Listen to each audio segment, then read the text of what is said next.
Hello friends, welcome to Ganjat study centre. High school TET उत्तीर्ण प्रतिजन प्रार्थी এই মুহূৰ্তত উদ্বিগ্ন হৈ আছে যে মেধাৰ তালিকা কেতিয়া প্ৰকাশ পাব।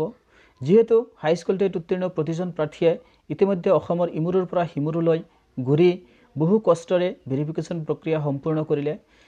এতিয়া ভেৰিফিকেশ্যন প্ৰক্ৰিয়া সম্পূৰ্ণ হোৱাৰ পিছত যে মেধাৰ তালিকা প্ৰকাশ পাব, সেই মেধাৰ তালিকাৰ কাৰণে সকলো হাইস্কুল টেট উত্তীर्ण প্ৰাৰ্থীসকলে বহুত আগ্ৰহেৰে বাট চাই আছে।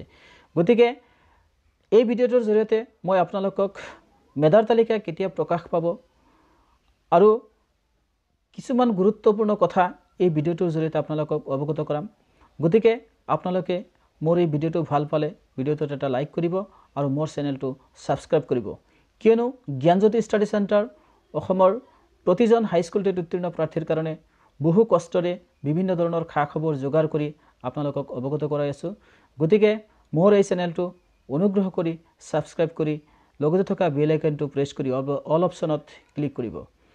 গতিকে মই এই ভিডিওটোৰ জৰিয়তে মেধাৰ তালিকা কেতিয়া প্ৰকাশ পাব সেই বিষয়ে আপোনালোকক অৱগত কৰিম। যে যোৱা 8 নৱেম্বৰ তাৰিখে যেটা এটা নোটিফিকেশ্যন ওলাইছিলে, সেই নোটিফিকেশ্যনত উল্লেখ কৰা আছিলে যে 5 তাৰিখৰ পৰা 7 ডিচেম্বৰৰ ভিতৰত, অৰ্থাৎ 5 ডিচেম্বৰৰ পৰা 7 ডিচেম্বৰৰ ভিতৰত আপোনালোকে ক্লেইম এণ্ড অবজেকশ্যন কৰিব পাৰিব। গতিকে যদি 5 তাৰিখৰ পৰা 7 তাৰিখৰ ভিতৰত ক্লেইম এণ্ড অবজেকশ্যন কৰিব দিছে, তেতিয়াহ'লে আপোনালোকে নিশ্চয় এই কথাটো অৱগত হোৱা উচিত যে যেতিয়া মেধাৰ তালিকা প্ৰকাশ পাব তাত যদি কিবা বিসংগতি থাকে তেতিয়াহে আপোনালোকে ক্লেইম এণ্ড অবজেকশ্যন কৰিব পাৰিব। গতিকে সেই 5 তাৰিখৰ আগত বা ডিচেম্বৰৰ 5 তাৰিখৰ আগত মেধাৰ তালিকা প্ৰকাশ পোৱাটো একেবাৰে নিশ্চিত হৈ পৰিছে, কিয়নো সেই মেধাৰ তালিকাখন যেতিয়া প্ৰকাশ পাব তাৰ পিছতহে আপোনালোকৰ ক্লেইম এণ্ড অবজেকশ্যনৰ কথাখিনি আহি পৰিব। গতিকে মই নটিফিকেশ্যনখনত যিখিনি কথা উল্লেখ আছে মই সেই গোটেইখিনি নটিফিকেশ্যন সহকাৰে দেখাই আপোনালোকক কথাখিনি অৱগত কৰাম।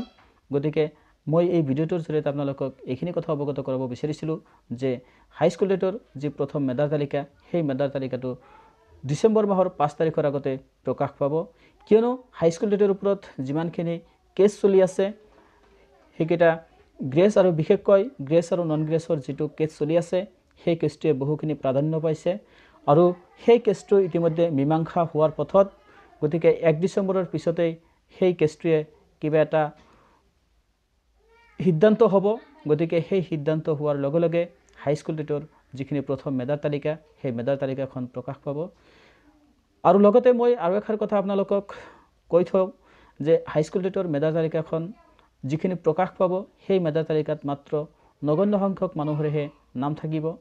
আৰু সেই মেধাৰ তালিকাখন চাই কোনেও হতাশ হ'ব নালাগে, কাৰণ তাত বেছি মাৰ্ক থকা প্ৰাৰ্থীসকলৰহে নাম থাকিব, কিন্তু যিসকল প্ৰাৰ্থীৰ নাম্বাৰ কম আছে সেই কম থকা প্ৰাৰ্থীসকলৰ নাম পৰৱৰ্তী সময়ত যিখিনি মেধাৰ তালিকা প্ৰকাশ পাব সেই মেধাৰ তালিকাখনত সেই কম নম্বৰ থকা প্ৰাৰ্থীসকলৰ নামখিনি অহাটো প্ৰায় নিশ্চিত।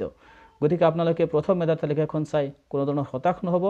গতিকে ভেৰিফিকেশ্যনটো প্ৰক্ৰিয়া সম্পূৰ্ণ হৈ যোৱাৰ পিছত যিখিনি মেধাৰ তালিকাৰ কাৰণে বহু আগ্ৰহেৰে বাট চাই আছে যে সেই অফিচিয়েল নটিফিকেশ্যনখনত কি আছে, গতিকে সেই অফিচিয়েল নটিফিকেশ্যনটো আপোনালোকে চাওক আৰু এটা কথাৰ উমান লওক যে প্ৰথম মেধাৰ তালিকা কেতিয়া প্ৰকাশ হ'ব পাৰে।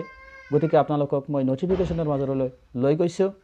ছেকেণ্ডাৰী এডুকেশ্যন ডিপাৰ্টমেণ্টৰ পৰা যোৱা 8 নৱেম্বৰ তাৰিখে এটা নটিফিকেশ্যন প্ৰকাশ কৰা হৈছিলে আৰু সেই নটিফিকেশ্যনখনত ভেৰিফিকেশ্যন সম্বন্ধীয় বিভিন্ন কথা উল্লেখ কৰা হৈছে আৰু সেই নটিফিকেশ্যনখনত থকা 2 নম্বৰ পইণ্টটো বহুত গুৰুত্বপূৰ্ণ হ'ব, কিয়নো সেই 2 নম্বৰ পইণ্টৰ যিখিনি কথা উল্লেখ কৰিছে সেই পইণ্টৰ ওপৰত ভিত্তি কৰি আমি এষাৰ কথা নিশ্চয় অৱগত কৰিব পাৰোঁ যে আমাৰ যিখন প্ৰথম মেধাৰ তালিকা, সেই প্ৰথম মেধাৰ তালিকা কিমান তাৰিখৰ ভিতৰত প্ৰকাশ পাব।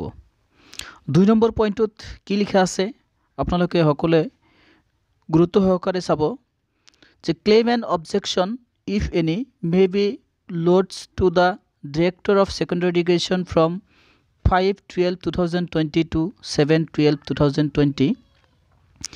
The exact method for the same will be notified through official website www.madhyamik.assam.gov.in in due course of time. অর্থাৎ ইয়াৰ জৰিয়তে এইখিনি কথাই আপোনালোকে গম পালে যে আপোনালোকৰ যদি কিবা ক্লেইম এণ্ড অবজেকশ্যন থাকে তেতিয়াহ'লে সেইটো ডিচেম্বৰ মাহৰ 5 তাৰিখৰ পৰা 7 তাৰিখৰ ভিতৰত আপোনালোকে ক্লেইম এণ্ড অবজেকশ্যন কৰিব পাৰিব। ইয়াতে ক'ব লগা কথাটো হ'ল যে ক্লেইম এণ্ড অবজেকশ্যন কেতিয়া কৰিব?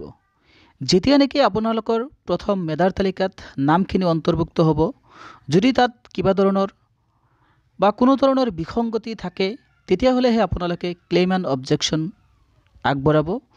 যদি কোনো ধৰণৰ বিসংগতি নাথাকে তেতিয়াহ'লে কোনো ধৰণৰ ক্লেইম এণ্ড অবজেকশ্যন কৰাৰ প্ৰয়োজন নাই।